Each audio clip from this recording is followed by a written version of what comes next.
Welcome everybody, and thank you for joining us today at our Community Dental Health Zoom.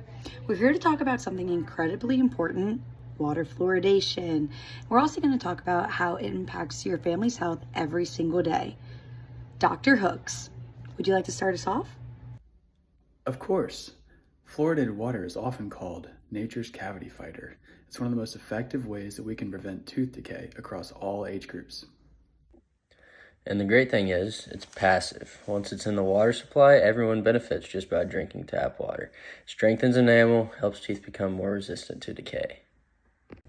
For children especially, it's so valuable. As their teeth develop, fluoride becomes part of the tooth structure, making them stronger for life. I've heard concerns from some of the other parents in my neighborhood. Is it really safe for our kids? That's a very valid question. Safety is our number one priority. The U.S. Public Health Service recommends 0.7 milligrams of fluoride per liter of water, a level that has been shown to reduce cavities while being safe for everyone, including children and infants.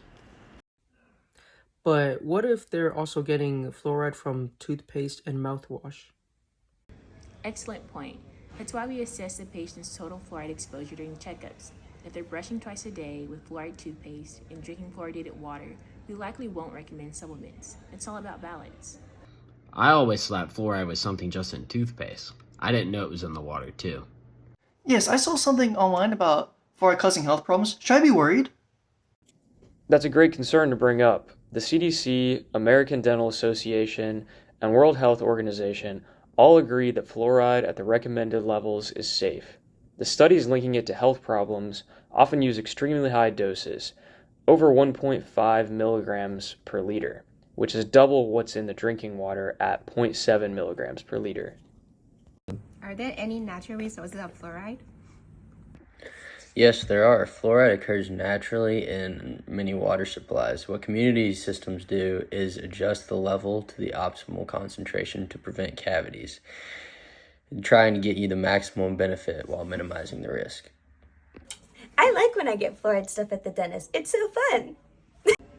That's great, Emily. Topical fluoride treatments are another way we help protect your teeth. Think of it like adding an extra layer of armor. What about bottled water? Does that have fluoride? Excellent question. Studies show that those communities often have a higher level of dental decay, especially in children. That is why water fluoridation is so important. Well, what happens in communities that don't have fluoridated water? When I was a child overseas, we didn't have any fluoridated water. I had a lot of cavities. Now, my kids, who grew up here, hardly get any. Your story is very important. It reflects the evidence showing that fluoride can make a huge difference in long-term dental health.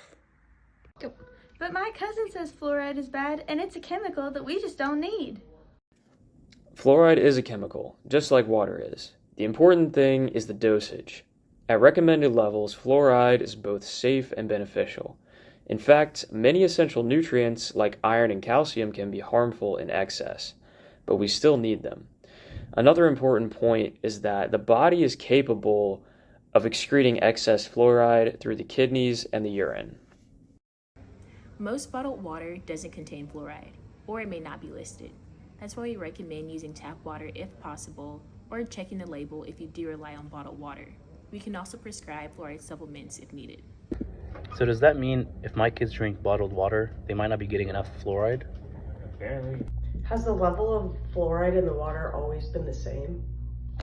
That's possible. Bring it up at your next dental appointment and we can test your water and determine the best course of action for your family.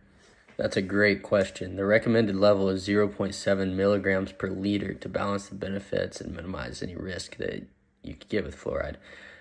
If your children are unable to drink fluoridated water or you're only drinking bottled water, the current recommendation is to supplement. There is no supplementation for children between 0 and 6 months of age. 0.25 milligrams is the recommendation from 6 months to 3 years. 0.5 milligrams is the recommendation between 3 and 6 years. And 1 milligram per day is the recommendation for children over 6 years old. It's amazing how something so simple, like adjusting a mineral in water, can have such a big impact. And it saves families money too.